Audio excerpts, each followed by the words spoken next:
আমার chief minister যিটো হুকুম সেইটো বাস্তৱত যদি ৰূপায়ণ কৰিব লাগিলে কাৰো যোগেদি নহ'ব, মাত্ৰ উৎপল বৰা ডাঙৰীয়াৰ যোগেদি পাৰিব। ইয়াত UPPL হয় না নহয়, ট্ৰেক্টৰ প্ৰাৰ্থী দিছে। ইয়াত হয়তো নিজৰ বড়ো বোলে আপোনালোকে ভোট দিব নালাগে, ইয়াত জিতিব নোৱাৰে। আপোনালোকে এইটো ভুল কোনো সিদ্ধান্ত ল'ব নালাগে, ভুলাवबो बे सिद्धान्तखौ दाला।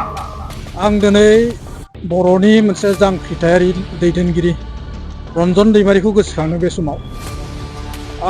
बिथांनि मट'आ जाहैबाय लेट आस डाइ फर बर' नेशन बाट बर' नेशन लेट नट डाइ फर आस। बिनिनो सासे सान्थौजों गुबुन हारिया गुबुन दोलोआव थांनानै माब्रै बर' जाथिनि सायाव बिदि बिबुंथि लाखिनो हाखो, बे जोबोद लाजिथावना, दुखुनांथावना, सोंखारिजाथावना।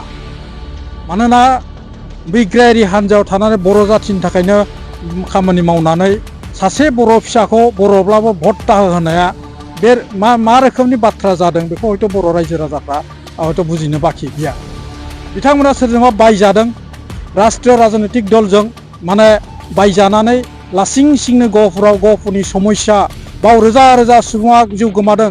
1993 जिउ गोमादों, बाव गुबुन हारिजों जों माने न' सावजादों, बुथारजादों। 89 न' सावजादों, बुथारजादों। बिनि उनाव BLTनि दैदेननायाव, NDFनि दैदेननायाव गहपुरा गोबां सेक्रिफाइस खालामदों।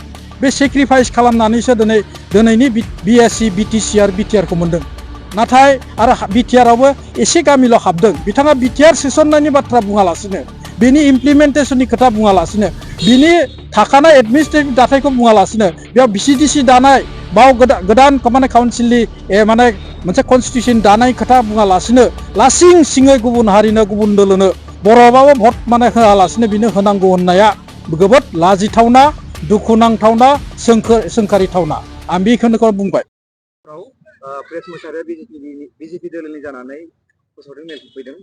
बिनि उनाव UPPLखौ बिथाङा बुंदों बर'ब्लाबो बर'नो भट दा होनदों, गोरोन्थियावबो बर'नो भट दा होनदों। बिनि सायाव मा बुङो सारा? खुलुमबाय। आं दिनै बर'नि मोनसे जांख्रिथायारि दैदेनगिरि रन्जन दैमारिखौ गोसोखाङो बे समाव। बिथांनि मट'आ जाहैबाय लेट आस डाइ फर बर' नेशन बाट बर' नेशन लेट नट डाइ फर आस। बिनिनो सासे सान्थौजों गुबुन हारिया गुबुन दोलोआव थांनानै माब्रै बर' जाथिनि सायाव बिदि बिबुंथि लाखिनो हाखो, बे जोबोद लाजिथावना, दुखुनांथावना, सोंखारिजाथावना। मानोना बिग्रायारि हान्जायाव थानानै बर' जाथिनि थाखायनो खामानि मावनानै सासे बर' फिसाखौ बर'ब्लाबो भट दाहोहोनाया बे मा रोखोमनि बाथ्रा जादों बेखौ हयथ' बर' रायजो राजाफ्रा हयथ' बुजिनो बाखि गैया। बिथांमोना सोरजोंबा बायजादों, राष्ट्रीय राजनैतिक दलजों माने बायजानानै लासिं सिंनो गहपुरनि समस्या बाव रोजा रोजा सुबुङा जिउ गोमादों। 1993 जिउ गोमादों, बाव गुबुन हारिजों जों माने न' सावजादों, बुथारजादों। 89 न' सावजादों, बुथारजादों। बिनि उनाव BLTनि दैदेननायाव, NDFनि दैदेननायाव गहपुरा गोबां सेक्रिफाइस खालामदों। बे सेक्रिफाइस खालामनानैसो दिनैनि BSc BTC आरो BTRखौ मोन्दों। नाथाय आरो BTRआवबो एसे गामिल' हाबदों। बिथाङा BTR सोसननायनि बाथ्रा बुङालासिनो, बिनि इमप्लिमेन्टेसननि खोथा बुङालासिनो, बिनि थाखानाय एडमिनिस्ट्रेटिभ दाथायखौ बुङालासिनो, बेयाव VCDC दानाय, बाव गोदान माने काउन्सिलनि माने मोनसे कनस्टिटिउसन दानाय खोथा बुङालासिनो लासिं सिङै गुबुन हारिनो, गुबुन दोलोनो बर'बाबो भट माने होआलासिनो बिनो होनांगौ होननाया जोबोद लाजिथावना, दुखुनांथावना, सोंखारिथावना। आं बेखौनो बुंबाय।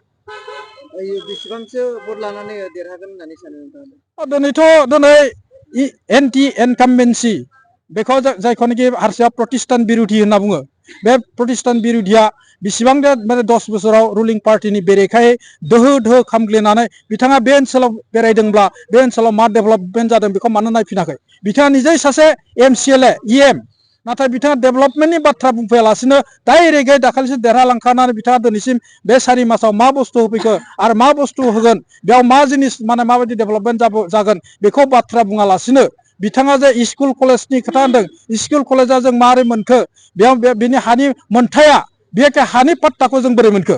हानि पाट्टाखौथ' जोङो प्रमद बर'नि दैदेननाय जिथुनाखि UPPL सरकार, बेयावसो गहपुरनि हादाननि मानसिफ्रा हानि मोनथायखौ मोननो हादों। दा बिथाङा बेफोरखौ मिथियालासिनो गहपुरनि जारिमिनखौ मिथियालासिनो बेनि भटखौ माखासे माने फैनानै लांफैनानै बे बाथ्राखौ बुंफैनाया गहपुर रायजो राजाफ्रा माने गोख्रों माने मेगनजों नायगासिनो दं आरो जोबोद दुखुनांथाव लाजिथावना आं गहपुरनि जानानै बिनि थागिबि जानानै बेनिफ्राय गायसनगिरि आं माने सासे बर' सुबुं जानानै लाजिनाय फोरमायदों दुखु नांनाय फोरमायदों आरो बे रोखोमनि बाथ्राखौ जाहाथे इयुनाव फैनायाव जाहाथे बे रोखोमनि बाथ्राखौ बुङा होननानै बिथांनि UPPL आ भट सोखावग्रा नङा UPPL आ जाहैबाय जोङो बर'नि थामोनथा बड'फा उपेन्द्र ब्रह्मनि सान्थौ आरो सानस्रिजों गेरेमसा बर' माहारि दानो थाखाय आंनो बड'फाखौ लोगो मोननाय बे मानसिफ्रा मैया दाखालिनि बबेसिम फरायनानै स्कुल गारनानै खावब्ला सिबला फरायनानै हाग्रायाव साननैसो थाहैनानै गावखौनो ओंखारनानै सियाल गोथां बायदि खालामनानै गावनो बर' जाथिनि लिडार देखायफैनाय लाजिथावना दुखुनांथाव बाथ्रा आं बेखौनो बुंबाय गहपुरनि मानसि होननानै बुंना लादों सार गाव गहपुरनि दुखु सुखु नायबाय थायो होननानै बुंदों मा बुंगोन बे समाव बेखौथ' माबायदि गहपुरनि मानसि गहपुराव मा समसिम दंमोन आंबोथ' मिथिला आंथ' गहपुरावनो जोनोम जानाय आं बावनो फरायनानै बावनो माबाय गहपुरनि 100 जनाव 100 जन मानसि आंखौ सिनायो खिन्थु बिथांखौ बेसेबां जन मानसिया सिनायो बिथाङा हयथ' लेखा फरायनानै फरायनो हायैनि हाग्रायाव खारलांनानै साननैसो गावखौनो सिबिसुला मोनसे बिग्रायारि बर'नि जाथि दामोनथा उदां बर' हारि नागिरदोंमोन दिनै उदां बर' हारि नागिरनाया दिनै खौसे गैयालासेनो गुबुन माने माबायाव थानानै दोलाव थानानै दिनै बर'नि सिबिसुला जाना फैनाया बेसेबांसिम सिबिनो हागोन बेखौ रायजोफ्रा मिथियो